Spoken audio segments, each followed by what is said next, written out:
Existe um corte de cabelo que, segundo relatos, fez uma pessoa perder o emprego, o casamento e, em alguns casos, a sanidade. Não é exagero de roteiro de terror, é história documentada. E o mais estranho não é o corte em si.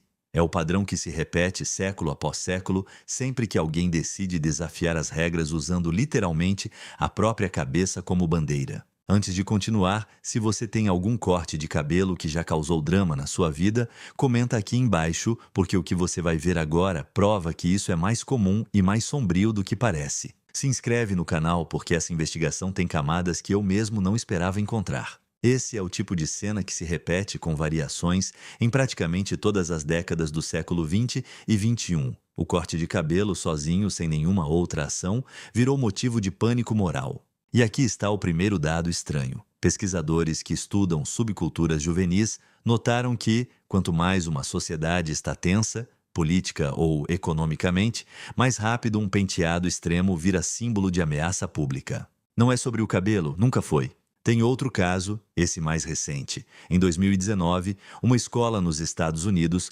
suspendeu um aluno por usar tranças. A justificativa oficial foi código de vestimenta. Mas documentos internos, revelados depois por um processo judicial, mostraram que a discussão entre os professores girava em torno de imagem da instituição, uma frase que, convenientemente, nunca precisa explicar o que realmente incomoda. E é aqui que a coisa fica desconfortável. Cortes de cabelo diabólicos quase nunca são condenados pelo que são fisicamente. Eles são condenados pelo que representam para quem olha de fora. Um moicano não é perigoso, mas ele comunica algo que a pessoa que está assistindo não consegue, ou não quer, decifrar. E é exatamente essa recusa em decifrar que transforma um penteado em ameaça. Só que tem um detalhe que a maioria ignora. Alguns desses cortes considerados malditos não nasceram como rebeldia, nasceram como ritual, como punição, como código secreto dentro de comunidades fechadas. E é exatamente aí que a nossa investigação...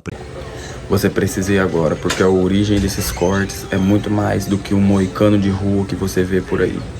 Que a coisa vira do avesso, porque se o cabelo raspado à força foi punição por milênios, alguns grupos começaram a fazer o oposto de propósito. Raspar o próprio cabelo, cortar de forma extrema antes que alguém os obrigasse. Monges budistas. Prisioneiros que se autotosquiavam para negar esse poder aos carcereiros.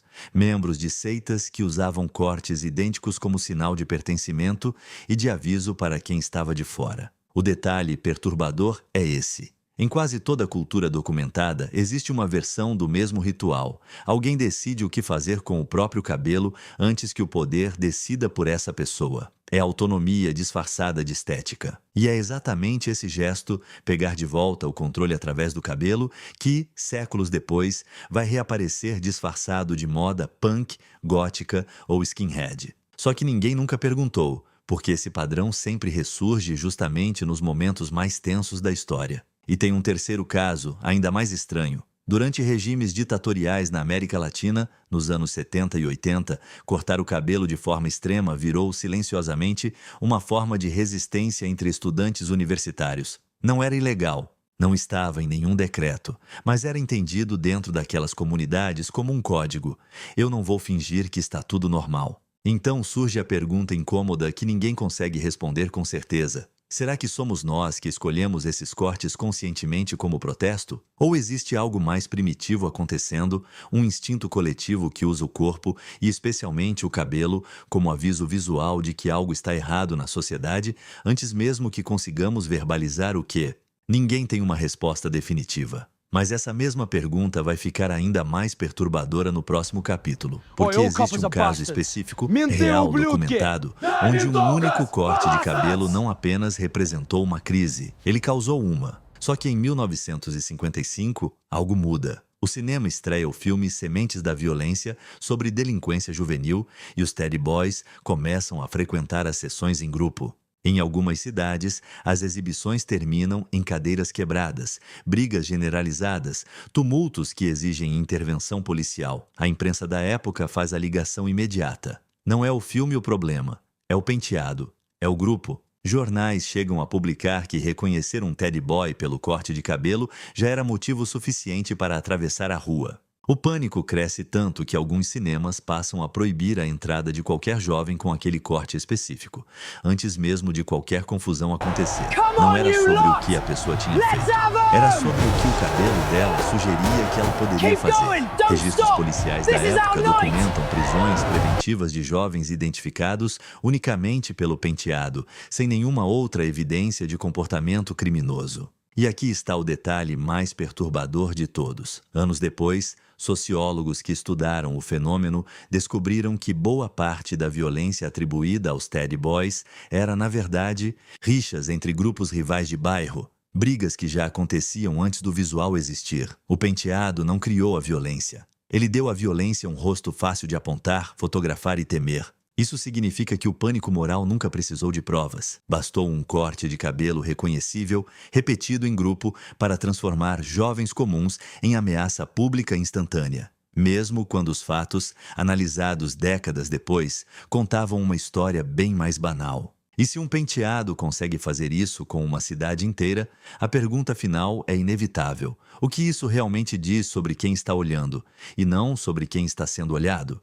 Depois de atravessar séculos de história, de punições medievais a tumultos em cinema britânico, chega a hora de juntar as peças. Porque o padrão que perseguimos esse vídeo inteiro não é sobre cabelo, nunca foi. É sobre controle. Quem tem, quem perde e quem tenta recuperar usando o próprio corpo como território de disputa.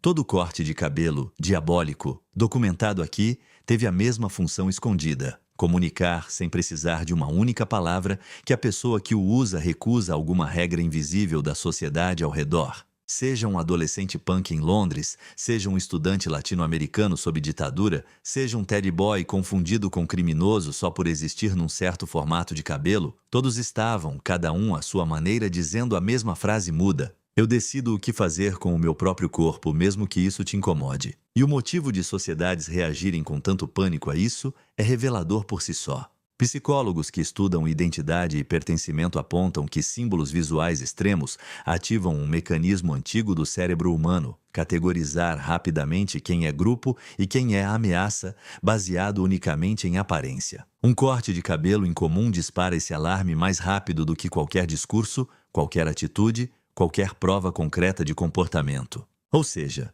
o verdadeiro mistério nunca foi porque certos cortes assustam tanto.